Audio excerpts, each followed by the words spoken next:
All right, so here we are on Conversations with Strangers. I have no idea what episode we're on because that's completely gone out the window. Thank you, people. And we are here with Dan Baker. All right, Dan Baker. Yeah. Now, who are you? Who are you? I'm a me. So I've been here in Memphis. I do film and video production work. Married, have a little toddler who's a lot of fun, who just chased all over a mall for the last hour or so. And I don't know, it's got a long and short of it. I'm a little boring. That's cool. So, first time being father? Yeah, it's my first kid. So he's, he just turned 2 a couple of months ago. So we're kind of going through all this process. All right, let's hands off the table and keep shaking. Sure. Oh, I'm sorry. Yeah, it's all right. Sorry about that. It was more sturdy than the other two. Yeah. The other one's like, They're wobbling. I fidget. I'm a fidgeter. It's all right. So how do you feel about fatherhood so far? I love it, man. It's awesome. He's a ton of fun, and it's a good, someone lit a fire under your butt and kind of gets me out moving and a little more focused. And the big thing for me, the big change for me was learning to say no more often, just because my time becomes more valuable because, I want to preserve as much time as I can to spend with him and make sure that I'm bringing enough income so that we can live and pay all the bills and keep him fed and all that stuff. So I've had to become just a lot more focused in my work and start saying no a lot more often to projects that as a freelancer, it's tough to say no because that's income, and the client may not come back around to you. But since I've been really buttoning down, the kind of clients that I've been able to keep are kind of stair-stepping up finally. So it's been kind of a good welcome to adulthood. You're 36. It's about damn time. Now, in terms of your film stuff, what are you a shooter? Are you an editor, producer, director? So I'm a writer and a director primarily. I just recently got hired to do some writing for PBS, so we're doing some scripts for them. Working on getting a feature film project together, although that money's kind of tough to acquire around here, so we're in the middle of that.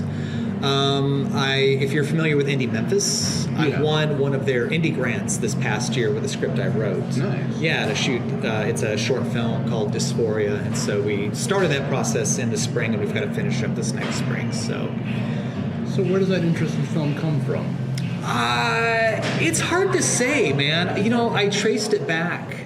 I've been trying to answer that question myself because I want to be able to have some level of self-awareness and kind of know my own strengths, know my own weaknesses. But I've always,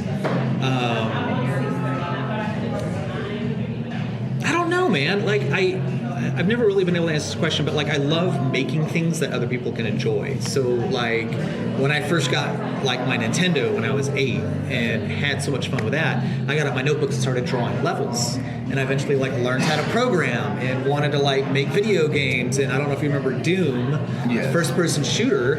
With it came the ability to make your own levels, and I would just sit and make levels all day. And because I wanted to create an experience for an audience and bring them to it. And that kind of translated into theater when I was in high school.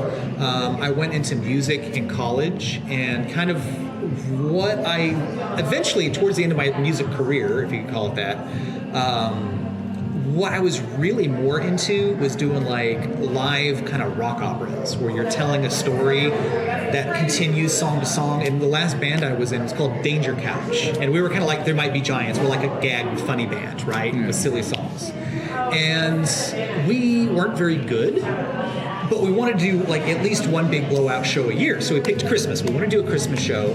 And we kind of sat down and said, okay, so we're not personally very good. No one's going to come out to see us, but we know all these super talented musicians. So what we decided to do is have each one of our buddies be a guest star on each song so that they would invite their fans, and their fans would come out to see their buddy. We packed out the venue. And it was awesome. And so what we did was I had just started doing film stuff. And so to advertise it in 2006, we did a little miniature web series where we assumed characters, and I was kind of this weird secret spy, double agent guy. And we made little stories about our band characters and all that stuff, and it all led up to a bigger story that took place at the Christmas show.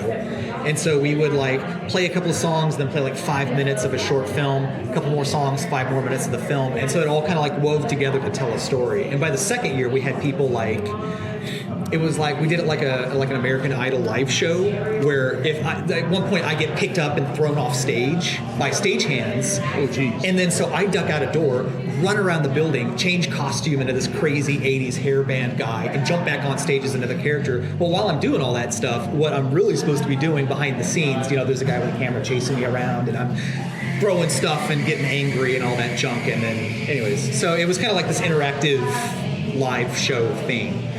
And a buddy of mine handed me Robert McKee's Story, which is like the Bible of screenplay stories. Sitting in the back of it's sitting somewhere now. Oh, it's so good. Have you read it? I got about 28 pages in. It's so good. And he said, it's on tape, right? No. Listen, there's a whole experience. But it's a British guy or something that reads it, and his voice is really soothing. Is it really? I kept falling asleep trying to listen to it. I believe it, man. I believe it. So I read this. He handed me this book, this buddy of mine, and said, hey, listen, you like telling stories with your songs. This is about storytelling. It might help you. And I read it, and I devoured that book. Like, I got out my notebook, and I just filled page after page after page of screenplay notes from this book, because this was like 2006? No, this was like 03. And I didn't have a phone. I could just take pictures of all the pages. I hand copied like a quarter of that book. Damn. I have a notebook, a 3-ring binder, like this thick of notes from that book. And I just devoured it. And that kind of like, I had never thought of film as something that was like a career that people did, which is kind of a funny thing.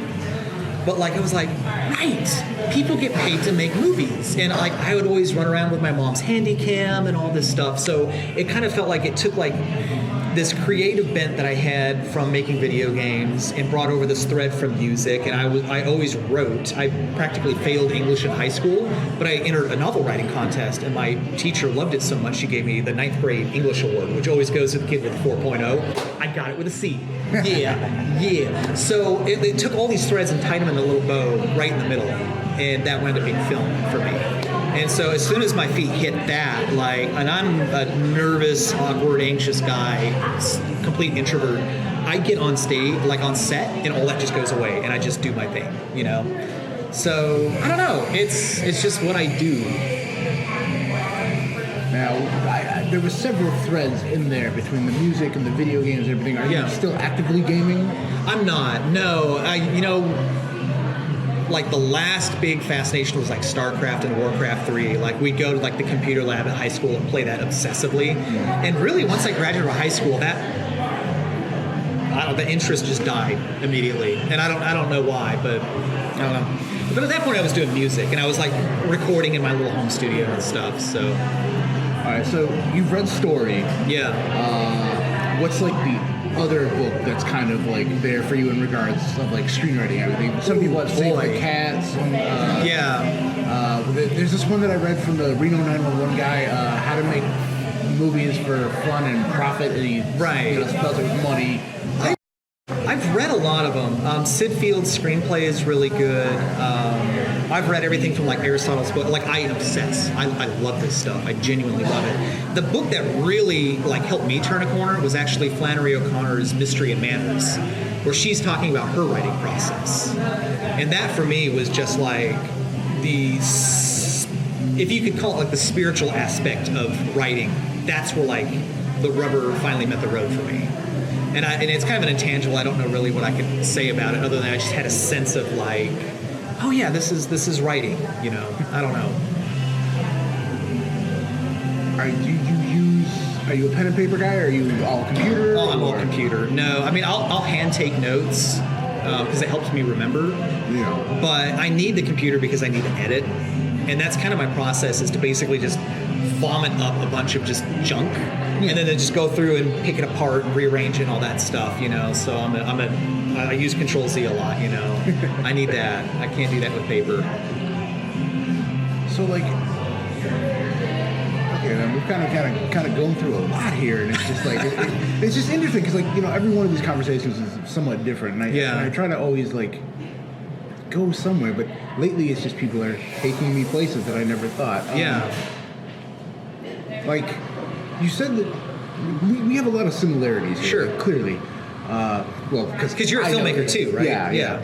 But I'm just hearing you say things that are just reflective of my life and everything. And you said something about, people make movies as a career. Right. But you also said, you were into programming kind of earlier, like, was that something that was... Because where I was from, I'm from the middle of nowhere, basically. Sure. Well, me too. I'm from southern New Mexico. Yeah. Never been. Yeah. Okay. Pretty sunsets. I suspect as such. I think I've seen some photos. Large spiders. Oh boy. But, you know, finding computer programming information is not something I could readily available to. Was that something that you could find? I mean... I started when I was 11, so that was 91. And really, it was... I think I found books is what I did. I went and I bought like the C++ like textbook, and it was dense, and I had to read it over and over and over again for a year to even make any sense of it, to where I could write, do the little Hello World program. And what I eventually kind of latched onto was Windows develops Visual Basic, which is a really simple, basic introductory programming language that, it does a lot of the same things that C does, which is what everything is basically based on nowadays. But it's something that a dummy like me can understand. And so I think I worked from books for the most part. And I found, like, again, I mentioned Doom. There were actually a couple of books that I found at the bookstore that was like, one was specifically like how to program a game like Doom, like a first-person shooter. And it got like really deep into like the machine code and writing assembly language and all that stuff. And that was way over my head. But I learned a lot about how to like structure the classes for the enemies and how to loop it through and update things on each pass and then redraw different sectors of the screen that only, all that stuff. So I don't know. It was just, I think part of it is just bits and pieces that I picked up from books and bits and pieces of me just being like I'm kind of like, when I get latched onto something, it's all consuming. And I pity my wife. She is so patient because like I just go from like obsession to obsession to obsession and I just like eat it. So yeah, I mean, nowadays it's like I did web development stuff all the way up until 2008, and I still dabble in it every now and then, writing like PHP scripts for web pages. And like I'll do a casting thing for a website where people can like log into it and pick their audition time and upload their headshots and all that stuff. And like it's so easy to find information now. Yeah, I mean, I'm just like, holy cow, it's so easy. I'm so jealous when I see kids like, and there's like frameworks like the Unreal Engine, what's it called? Yeah, Unreal Engine. It's just Unreal, right? Okay. I think that's what it is. Yeah, and like kids are making iPhone apps that just kick ass, and I'm like, holy cow! Like I like start drooling, and I want to go back to it. I'm like, no.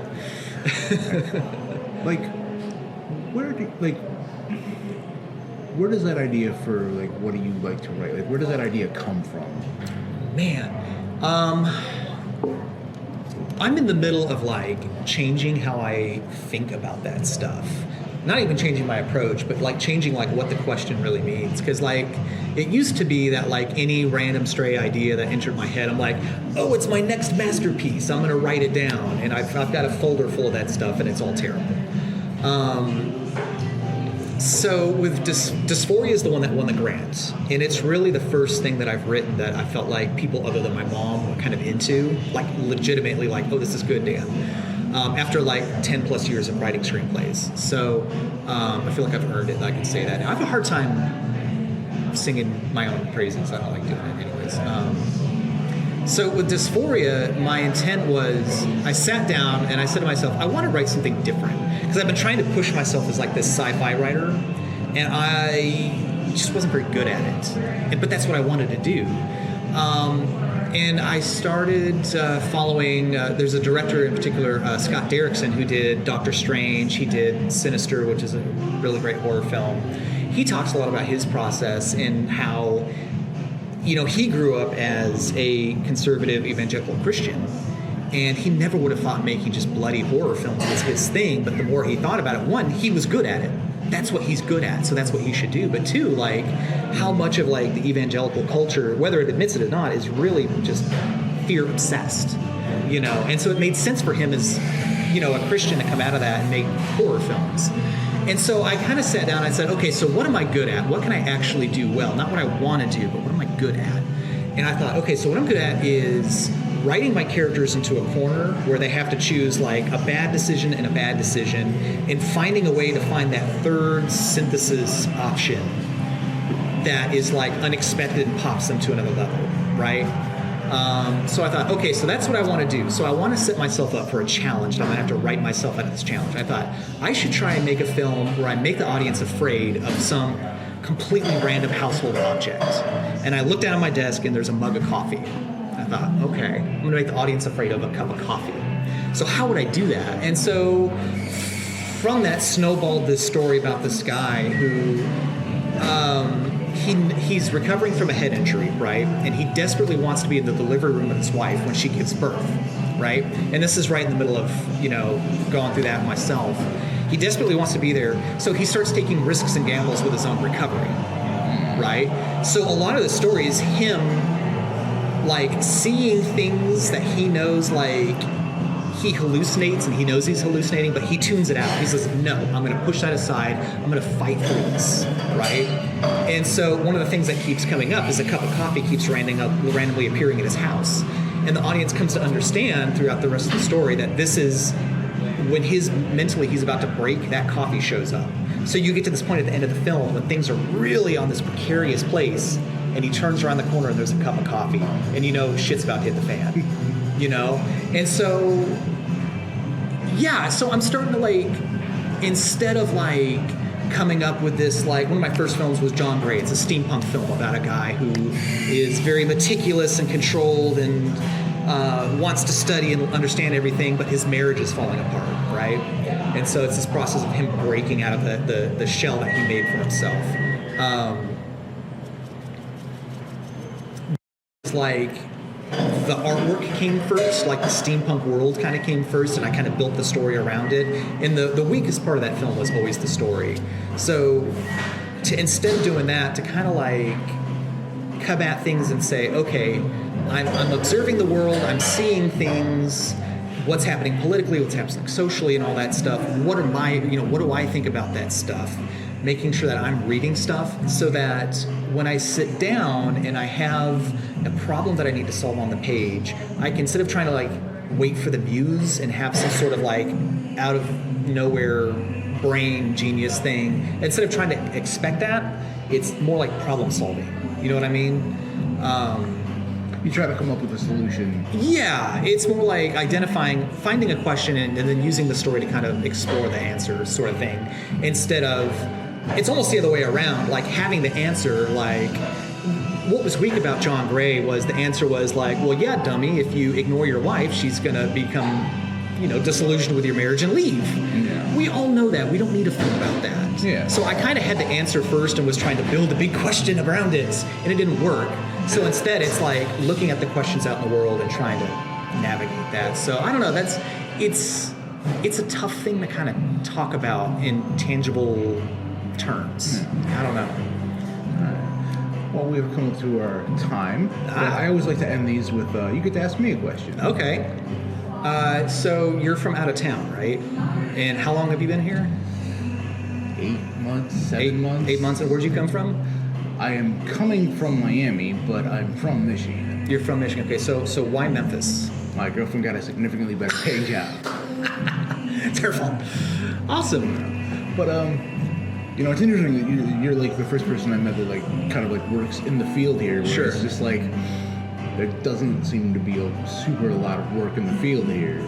It's tough. Yeah. Pretty much. There was one of the other filmmakers in town did a poll on Facebook, an unofficial poll, and basically everybody that's working and earning money, the work comes from out of town. There's very little here other than corporate work. So we're all pulling stuff in from out of town. All right. And that is another episode of Conversations with Strangers.